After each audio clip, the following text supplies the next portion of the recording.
ఓయ్ దోస్తులు, welcome to empty mix. ఈరోజు అయితే నేను నిమ్మకాయ పచ్చడి చేస్తున్నానండి. వామ్మో, నిమ్మకాయ పచ్చడా ఎంత ప్రాసెస్ అని అనుకుంటున్నారా?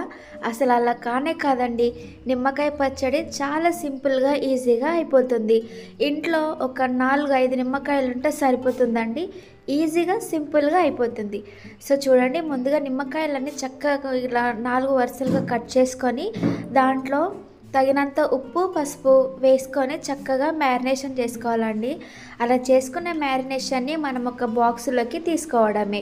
చూడండి, నేనైతే నిమ్మకాయలకి చక్కగా ఉప్పు పసుపు అలాగే బాగా మ్యారినేషన్ చేసుకొని తడి లేకుండా తుడుచుకోవాలండి నిమ్మకాయల్ని. అప్పుడే నిల్వ బాగుంటుంది. సో మొత్తం ఒక జార్లోకి తీసుకుంటున్నా. ఇలా చేసుకోవడం వల్ల చక్కగా మ్యారినేషన్ బాగుంటుంది. సో మ్యారినేషన్ చేసుకున్న తర్వాత ఒక 1 వీక్ వరకు పక్కన పెట్టేసుకుందాం. పక్కన పెట్టేసుకున్న తర్వాత 1 వీక్ అయిపోయిందండి. 1 వీక్ తర్వాత నేనైతే కొంచెం కారం కలుపుకొని పెట్టేసుకున్నాను. కారం కలిపిన తర్వాత ఒక బౌల్లోకి తీసుకున్నాను. చూడండి, బౌల్లోకి అయితే నిమ్మకాయ పచ్చడి బాగా ఊరిపోయింది. సో నేనైతే తీసుకున్నాను. ఇలా చేసుకున్న తర్వాత మనం ఇలా తిన్నా బాగానే ఉంటుంది, లేకపోతే మనం పోపు కూడా పెట్టుకోవచ్చు. పోపు పెట్టుకుంటూ కూడా చాలా బాగుంటుంది. ఒకసారి ట్రై చేయండి. ఇంట్లో ఒక 4-5 నిమ్మకాయలు ఉంటే సరిపోతుందండి. ఈజీగా అయిపోతుంది. ఒక 2 వీక్స్ వరకు వస్తుంది. అలాగే 1 మంత్ వరకు నిల్వ అలాగే ఉంటుందండి, అసలు పాడవదు. చూడండి, నేనైతే ఇప్పుడు పోపు పెట్టేసుకుంటున్నాను. పోపులో ఫస్ట్ ప్యాన్ వేడి చేసుకున్న తర్వాత కొంచెం ఆయిల్ వేసుకొని దాంట్లో ఎండుమిరపకాయలు వేసుకున్నానండి. ఎండుమిరపకాయలు బాగా వేగాలండి. ఆ తర్వాత నేను తగినంత జీలకర్ర ఆవాలు కూడా వేసుకున్నాను.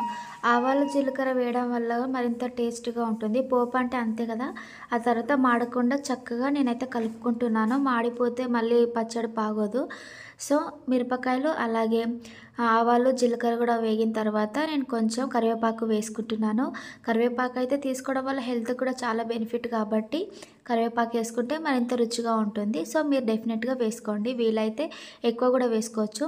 ఆ తర్వాత కొంచెం చల్లారబడ్డ తర్వాత నేనైతే కొంచెం గార్లిక్ వేసుకున్నాను. వెల్లుల్లి వేసుకోవడం వల్ల కూడా మనం నంచుకొని తినడానికి బాగుంటుంది. మళ్ళీ టేస్ట్ కూడా చాలా బాగుంటుంది కదా.